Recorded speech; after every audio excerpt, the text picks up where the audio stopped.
Hello everyone, welcome to basics of learning. आज की इस वीडियो में हम क्रिमिनल ट्रायल के बारे में समझेंगे कि क्रिमिनल ट्रायल क्या होती है। और उससे पहले हम जानते हैं कि क्राइम किसको बोलते हैं। क्राइम कोई भी एक्ट या ओमिशन जो कानून द्वारा प्रोहिबिटेड हो या जिसके लिए कानून द्वारा कोई भी दंड निर्धारित किया गया हो। और इस चीज़ को जब हम एक तरीके से पढ़ते हैं, प्रोसीजरल तरीके से, कि किसी व्यक्ति ने कोई अपराध किया और उसका जो दंड उसके लिए निर्धारित किया गया था एक दंड विधि में, किस प्रक्रिया द्वारा उसको दंडित किया जाएगा, ये क्रिमिनल प्रोसीजर कोड में दिया हुआ है, जो कि एक क्रिमिनल ट्रायल के माध्यम से हम समझेंगे। तो क्रिमिनल ट्रायल में जब किसी व्यक्ति ने कोई अपराध किया होता है, उस अपराध करने शुरुआत से लेके अंत तक की क्या प्रक्रिया होती है, वो क्रिमिनल ट्रायल में हम समझेंगे। क्रिमिनल ट्रायल के बारे में जितने भी रूल्स या रेगुलेशंस या कुछ भी जो गाइडलाइंस हैं, वो सभी सीआरपीसी में गिवन है। सीआरपीसी को बोलते हैं क्रिमिनल प्रोसीजर कोड या कोड ऑफ क्रिमिनल प्रोसीजर।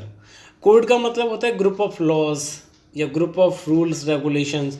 एक सिंगल लॉ को कोड में नहीं बोलते, कोड हमेशा ग्रुप ऑफ लॉ को बोला जाता है। तो इसमें हम कई लॉज के बारे में जानेंगे। लॉज के अभी पहले हमने टाइप्स पढ़े थे कि कई डिफरेंट टाइप्स ऑफ लॉ हैं, जब उनका क्लासिफिकेशन करते हैं। बेसिकली हमें ज़रूरत होगी सबस्टेंटिव लॉज को जानने के लिए और प्रोसीजरल लॉज को जानने के लिए।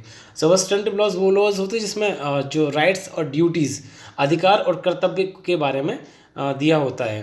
प्रोसीजरल लॉ में वे सारी चीज़ें होती हैं जो प्रक्रिया बताते हैं कि उनको किस तरीके से रियलाइज़ कराना है, एक्चुअलाइज कराना चीज़ों को। तो हम क्रिमिनल ट्रायल में हम स्टार्ट करेंगे बेसिक से। सबसे पहले 3 टाइप की केसेस पढ़ेंगे, वारंट केसेस जो वारंट ट्रायल वगैरह, समन ट्रायल और समरी ट्रायल के बारे में। तो उससे पहले हम जानते हैं कि जो सीआरपीसी है, कोड ऑफ क्रिमिनल प्रोसीजर है, जो कि एक तरीके से एक पूरा कोड है क्रिमिनल के प्रोसीजर से रिगार्डिंग, जिसमें टोटल 37 चैप्टर्स हैं और 400 से अधिक सेक्शंस हैं, लगभग अप्रॉक्स 484। तो इसमें जब भी हम किसी भी लॉ को पढ़ेंगे, तो हम सबसे पहले जब स्टार्ट करते हैं तो उसके चैप्टर 1 में जब देखेंगे, जहाँ सेक्शन दिए होते हैं, फर्स्ट सेक्शन जो उसका शॉर्ट टाइटल होता है, हमेशा हर लॉ का जो शॉर्ट टाइटल है कि इसका क्या नाम है इस लॉ का, तो वो शॉर्ट टाइटल। दूसरा उसका एक्सटेंट, ये कहाँ तक एप्लीकेबल करता है। जैसे कि पहले एक्सेप्शन होता था जम्मू कश्मीर के लिए, जो कि रिवोक कर दिया गया। जम्मू कश्मीर में ये प्रोविज़न अप्लाई नहीं करेंगे, उनके लिए उनका रणबीर पीनल कोड था।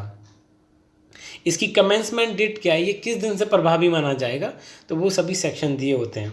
दूसरा डेफिनेशंस, हर लॉ में डेफिनेशन इसलिए प्रोवाइड किए जाते हैं ताकि किसी भी तरीके की कोई एम्बिग्युटी ना हो और वो चीज़ें क्लियर हो जाएं एक डेफिनेशंस के द्वारा। कुछ भी ग्रे एरिया या लूप होल्स कुछ भी नहीं हो कानून में। अगर कुछ भी इंटरप्रिटेशंस है किसी भी वर्ड की या किसी भी सेक्शन की या किसी भी चीज़ की, तो उसको जब इंटरप्रेट किया जाता है तो उसके भी रूल्स होते हैं कि इसको अगर कोई वर्ड लिखा हुआ है, इसको किस तरीके से समझा जाए। या तो कानून बनाने वाले लोग हैं, उनकी सोच के आधार पर कि उनका क्या इंटेंशन हो सकता था इस कानून को बनाने के लिए, या इसको जब हम रीड करते हैं तो इसका क्या सेंस निकल के आता है। तो उसके काफ़ी रूल्स हैं कि हारमोनियस जो कंस्ट्रक्शंस का रूल है कि हारमोनी में होना चाहिए, मैक्सिमम कोशिश ये करना चाहिए जब किसी भी इंटरप्रिटेशंस होती हैं तो उनको एक दूसरे के साथ सामंजस्य बना के देखना चाहिए। तो ये सारी चीज़ें दी हुई हैं सीआरपीसी में। तो उसके बारे में जो सीआरपीसी में ज़्यादातर जो प्रोसेस दी हुई हैं ट्रायल में, कि सबूतों को किस तरीके से इकट्ठा किया जाना है, गवाहों के किस तरीके से बयान लेने हैं, और आरोपी व्यक्ति है उसको कैसे पूछताछ करनी है, उससे अरेस्ट किस प्रकार करनी है, कौन अरेस्ट कर सकता है, क्या उनके लिए प्रोटेक्शन प्रोवाइड की गई हैं विक्टिम के लिए, अक्यूज़ के लिए, और बेल के लिए क्या प्रोविजंस हैं। अगर वो अपना एडमिशन करते हैं, अपने गिल्ट को, अगर उन्होंने कोई अपराध किया है उसको एडमिट करते तो क्या प्रोविज़न है। तो ये ट्रायल में ये सारी चीज़ें दी जाती हैं। ट्रायल के लॉ में हम इसमें पीनल कोड और पीनल लॉ होती है जो आईपीसी, और प्रोसीजर लॉ सीआरपीसी, इन दोनों के बारे में पढ़ते हैं। इनको एक ट्विन सिस्टर भी बोला जाता है क्योंकि दोनों साथ में स्टडी किए जाते हैं। सबसे पहले हम स्टार्ट करेंगे जो उसकी ट्रायल्स के टाइप होते हैं, वारंट, समन और समरी। इनको हम क्लासीफाई करते हैं उनकी जो पनिशमेंट जो प्रेस्क्राइब करते हैं। जैसे कि जो ज़्यादा गंभीर अपराध होता है उसके लिए अधिकतम सज़ा होती है। अधिकतम सज़ा कितनी हो सकती है? अधिकतम सज़ा मृत्यु, फिर उससे कम आजीवन कारावास, फिर कठोर दंड, फिर एक जो सिंपल इम्प्रिजनमेंट या रिगरस इम्प्रिजनमेंट जो कठोर रहती है, और इसका टाइम कितना होता है। इसके संबंध में सभी चीज़ों को जानेंगे अगली वीडियोज़ में भी, या इस वीडियोज़ में भी काफ़ी हद तक हम चीज़ों को कवर करेंगे। पनिशमेंट के संबंध में जितने भी प्रावधान हैं, जैसे कि वारंट ट्रायल में जो मैक्सिमम और मिनिमम पनिशमेंट की जो थ्रेशोल्ड बनाए जाते हैं वो उसकी गंभीरता के आधार पर बनाए जाते हैं। और इन सभी चीज़ों में हमें ये चीज़ ध्यान रखनी है कि जो प्रोसीजर लॉ है वो हर चीज़ के लिए, जो ट्रायल की प्रोसेस है, वारंट केस के लिए, समन केस के लिए, समरी केस के लिए, वो अलग अलग दी हुई है। जैसे कि समरी ट्रायल में जो मैक्सिमम पनिशमेंट हो सकता है वो 6 मंथ का हो सकता है, और समन ट्रायल में मैक्सिमम पनिशमेंट 2 ईयर के लिए हो सकता है। वारंट ट्रायल में 2 साल से अधिक, 7 साल और उससे भी ज़्यादा, ये सब इस तरीके से चीज़ें होती हैं।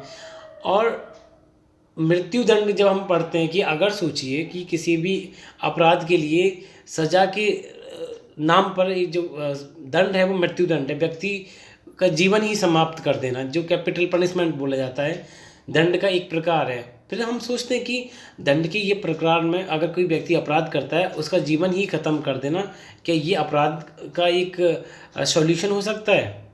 क्या हल हो सकता है? अगर किसी व्यक्ति ने अपराध किया है उसको ख़त्म कर देना ही उसका समाधान है। तो हमें इन चीज़ों पर भी बल देना है, इन चीज़ों को भी जानना है, क्योंकि ये जो उद्देश्य होता है कानून का, कभी भी व्यक्ति का जीवन ख़त्म करना नहीं होता या बदला लेना नहीं होता कि अगर उसने आँख फोड़ दी तो उसकी भी आँख फोड़ दो, हाथ काट लिया तो उसका भी हाथ काट लो। ये बदला लेने का भावना कानून में नहीं होना चाहिए, ना ही हमारे कानून में ये चीज़ें हैं। समय के साथ कानून में बदलाव किया जाता है, बड़ा प्रोग्रेसिव लेजिस्लेशन लाए जाते हैं। तो हम सीआरपीसी में प्रोविजंस को समझेंगे। देखिए, कोई भी कोड अपने आप में कंप्लीट नहीं होता, स्टैटिक नहीं होता, कोई भी कानून स्थिर नहीं होता, समय के साथ बदलाव ज़रूरी है। क्योंकि समय के साथ अगर कानून बदलाव नहीं आता तो वो कानून ज़्यादा समय तक नहीं टिक पाता। तो हम शुरुआत करेंगे वारंट केसेस से। वारंट केस का जो बेसिक डेफिनेशन है वो सेक्शन 2X में डिफाइन है। किसके लिए बोलते हैं? जिसमें जो पनिशमेंट डेथ या इम्प्रिजनमेंट फॉर लाइफ, आजीवन कारावास, मृत्युदंड, या फिर 2 वर्ष से अधिक के जो पनिशमेंट है। कुछ कानूनों में कुछ प्रोविजंस में ऐसा रहता है कि सज़ा का प्रोविज़न मिनिमम पनिशमेंट नहीं दिया जाता या मैक्सिमम उसमें पनिशमेंट नहीं होता। तो ये एम्बिग्यूटीज़ होती हैं लॉ में। तो कानून बनाने वाले पहले उस चीज़ को ध्यान में रखकर कानून बनाते हैं ताकि उसमें किसी तरीके से लूप होल नहीं हो। इनकी शुरुआत कैसे होती है? इनकी शुरुआत होती है FIR से। FIR जिसको फर्स्ट इंफॉर्मेशन रिपोर्ट बोला जाता है, जिसके बारे में वर्णन है सेक्शन 154 CRPC।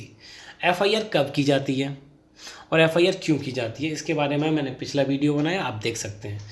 FIR के लिए जब भी हम किसी व्यक्ति के खिलाफ कुछ भी, अगर उसने कुछ भी अपराध किया है या अपराध कर सकता है, या ऐसी कोई भी एप्रीहेंशन बेसिस पे, या फिर उसने उसके एक्ट के बेसिस पे हम ये FIR करते हैं।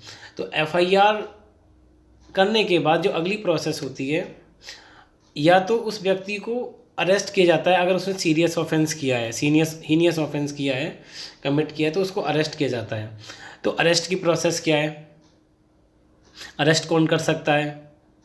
अरेस्ट की जो प्रोसेस में उसमें वारंट का क्या रोल होता है, वारंट के केसेस में किस तरीके से अरेस्ट करनी है, क्योंकि वारंट के ऑफेंस सीरियस होते हैं और सीरियस ऑफेंस में व्यक्ति को जल्दी अरेस्ट किया जाता है ताकि वो भाग ना जाए, या फिर सबूतों को नहीं मिटा दे, या फिर गवाहों को नहीं डरा धमका दे, कुछ भी चीज़ किसी भी तरीके से वो जो नॉर्मल जो प्रोसेस है उसको ख़राब नहीं करे।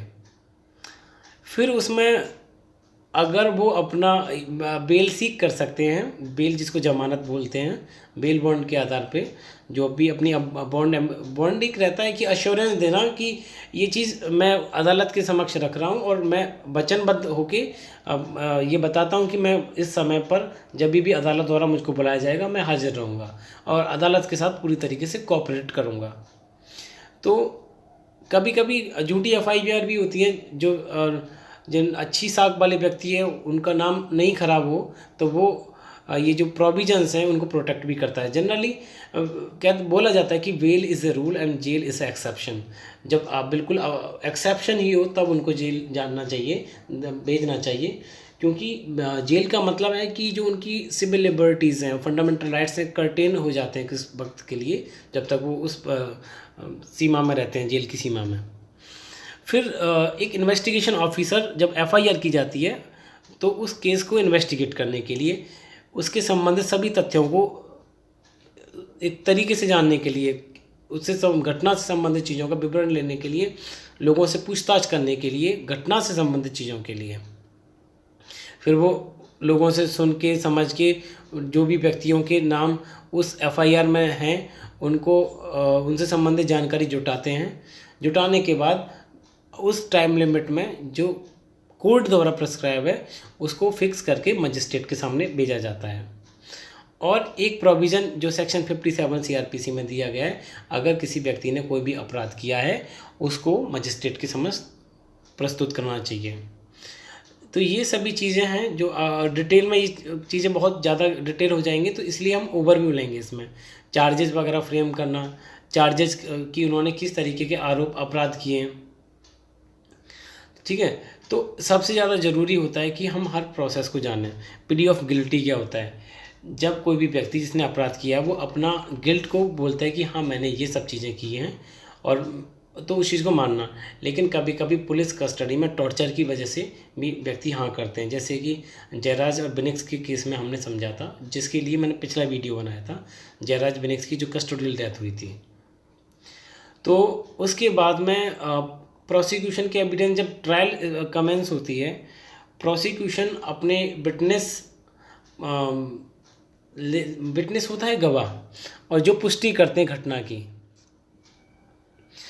की पुष्टि करते हैं कि घटना इस तरीके से हुई थी। प्रोसिक्यूशन के जो भी विटनेस होते हैं जिन्होंने देखा होता है, जो हियर से होते हैं, जिन्होंने सबसे पहले ज़्यादा ज़रूरी होते हैं, जिन्होंने आई विटनेस हैं, जिन्होंने जो चश्मदीद गवाह हैं, जिन्होंने घटना को अपने आँखों से होते हुए देखा है, उन सभी चीज़ों लोगों के लिए।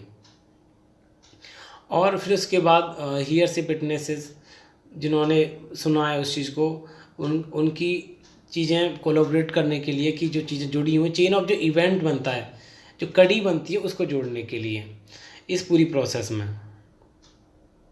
स्टेटमेंट लिए जाते हैं। स्टेटमेंट भी देखो कई टाइप के होते हैं।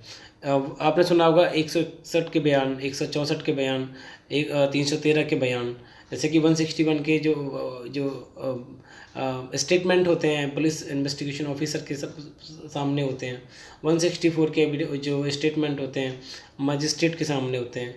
313 ये एविडेंसेस के बाद में जो स्टेटमेंट लिए जाते हैं उनके लिए। तो ये दोनों पक्षों को मौका मिलता है प्रॉपर उनकी बात सुने जाने का। और एक ये भी कुछ प्रजम्पशंस हैं, मैक्सिम्स हैं, कुछ लीगल रूल्स हैं, जैसे कि अगर किसी व्यक्ति ने अपराध किया है तो उसको जब तक उसका अपराध सिद्ध नहीं हुआ जाता या हो जाता तब तक उसको निर्दोष समझा जाए।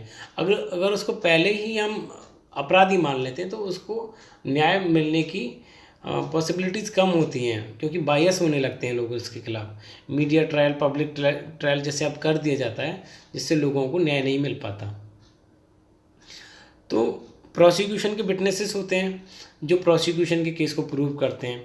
उसमें जो फिर एग्जामिनेशन की प्रोसेस होती है, जिनको एग्जामिन किया जाता है, जैसे कि प्रोसिक्यूशन जो पीड़ित पक्ष है उसका जो वकील होता है, प्रोसिक्यूशन जो घटना को FIR में जो चीज़ें लिखी होती हैं, FIR तहरीर वगैरह में, उसी तरीके से फैक्ट को नरेट करते हैं उस FIR की प्रोसेस, उसमें ट्रायल की प्रोसेस में। जब चार्जशीट जज के पास पहुंचती है, जब इन्वेस्टिगेशन ओवर होने के बाद चार्जशीट में वो सभी चार्जेस के बारे में बताते हैं। चार्ज यहाँ पे कम भी हो सकते हैं और बढ़ भी सकते हैं। व्यक्तियों के नाम, जैसे कि ज़्यादातर चलन ये है वास्तविकता में कि पैसा दे के, रिश्वत वगैरह दे के नाम को बढ़वा भी लेते हैं एफआईआर में और कम भी करा लेते हैं।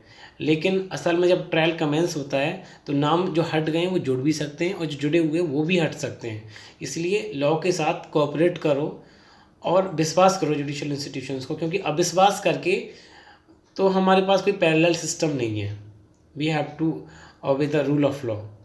तो सबसे पहले ज़्यादा ज़रूरी है कि इस चीज़ को जानना, जब जज के पास चार्जशीट आती है वो खुले कोर्ट में उनको सुनाते हैं कि जिन व्यक्तियों पर आरोप लगाए गए हैं क्या वो चीज़ को स्वीकार करते हैं, या तो वो प्ली ऑफ गिल्टी कर लेते हैं या फिर वो ट्रायल के लिए करते हैं अगर अपने आप को वो बेगुनाह समझते हैं तो उनके लिए उनका भी लॉयर होता है, डिफेंस का लॉयर, प्रोसिक्यूशन का लॉयर। प्रोसिक्यूशन का लॉयर अपनी स्टार्टिंग करते हैं कि ये घटना इस क्रम पे इस तरीके से हुई थी, वो घटना की पुष्टि करते हैं। दूसरे वकील जो डिफेंस के लिए हैं वो आरोपों की, जिन पे आरोपी हैं, आरोपों जो आरोप लगे पड़े उनको खारिज करते हुए अपनी एक पैरेलल कहानी बनाते हैं, जो भी सत्य है उसको नरेट करते हुए अपने वर्जन की स्टोरी में। फिर दोनों पक्षों को सुन के जाके ट्रायल कमेंस होता है। फिर विटनेसेस आते हैं, प्रोसिक्यूशन के विटनेस जो पीड़ित व्यक्ति है उसके, जिससे एग्जामिन इन चीफ किया जाता है, जिनमें उनसे क्वेश्चन पूछे जाते हैं, प्रश्न पूछे जाते हैं, और जिसमें सिर्फ प्रश्न इस तरीके से वो पुष्टि करने के लिए। फिर डिफेंस का लॉयर उनके लिए क्रॉस करता है। तो एक कंक्लूसिव तरीके से सभी प्रोसिक्यूशन के विटनेसेस का एग्जामिनेशन होता है। फिर फॉर्मल विटनेसेस होते हैं जैसे कि इन्वेस्टिगेशन ऑफिसर, और अगर रिपोर्ट मेडिकल एक्सपर्ट है उनकी रिपोर्ट वगैरह उनको एग्जामिन किया जाता है। फिर डिफेंस के विटनेसेस वगैरह, फिर जजमेंट दिया जाता है। तो ये प्रोसेस होती है वारंट केस के लिए, और इसमें जजमेंट के बाद उसको अपील किया जा सकता है अगर आप न्यायालय के उस डिसीजन से सहमत नहीं है तो सबसे ज़्यादा ज़रूरी है कि इसको समझने के लिए कहाँ से चीज़ें कैसे स्टार्ट करते हैं। अब है stages of criminal trial in warrant case. अब इसमें जो पहला वाला था जिसमें हमने समझा था कि when institution by police report के आधार पर। अब दूसरा when private complaint institute case, जब प्राइवेट कंप्लेंट होती है। पहला वाला एफआईआर के बेसिस पे था। अब है इसमें कि on the filing of complaint, जब कंप्लेंट फाइल की जाती है the court will examine the complainant.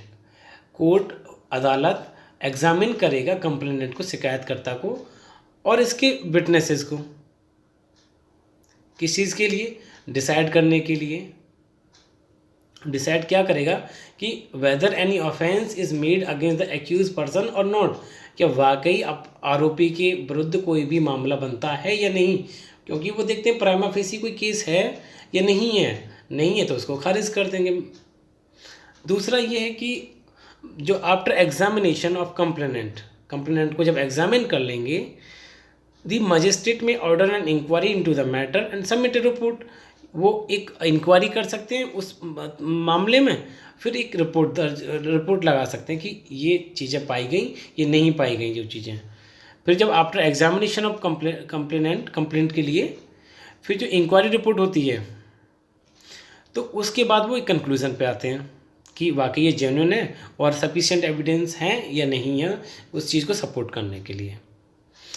अगर कोर्ट को लगता है उनको कुछ भी पर्याप्त सबूत नहीं मिलते हैं, अगर कोर्ट को लगता है कि कुछ भी कि the court doesn't find any sufficient material through which he can convict the accused, then court will dismiss the complaint and record its reason for dismissal. उनको सबूत नहीं लगे तो उनको रिहा कर सकते हैं, छोड़ सकते हैं।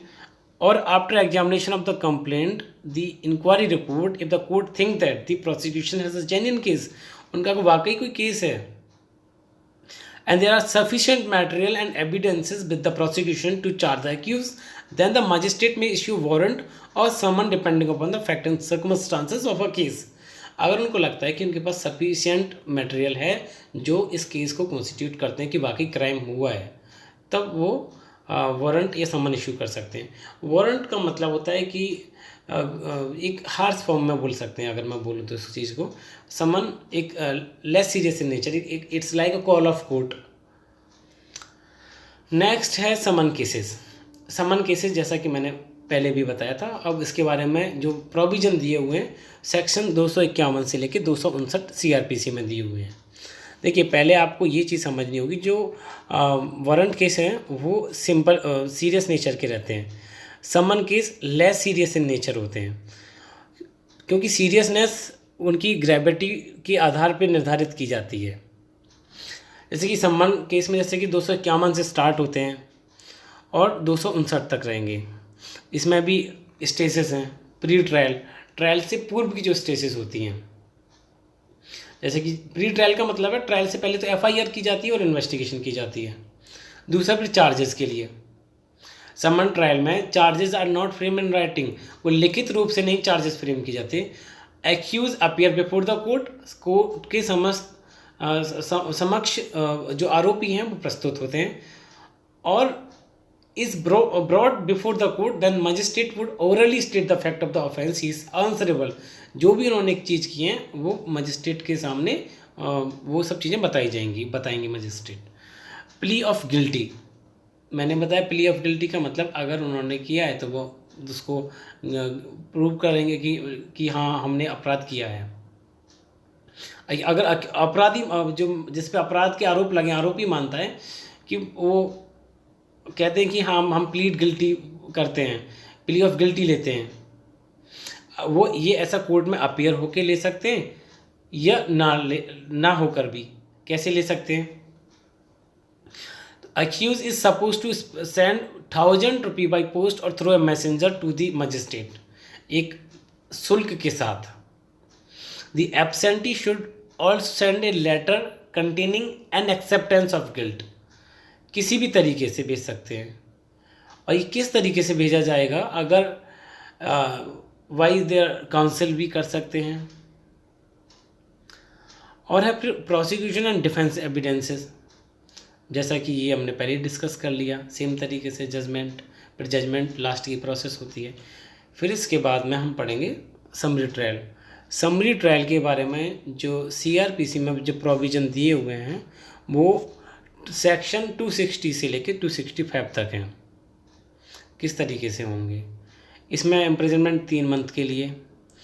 इन the judgement of summary trial the जज should record the substance of evidence and a brief statement of finding of the court with reason, जो भी वो निष्कर्ष पे आते हैं उसके रीजन के तर्क के साथ। तो thank you for watching this, और in next video we will take a overview of evidence law, and then we will again upload one more video on civil trial, and we take a very deep analysis of everything there. Okay, thank you.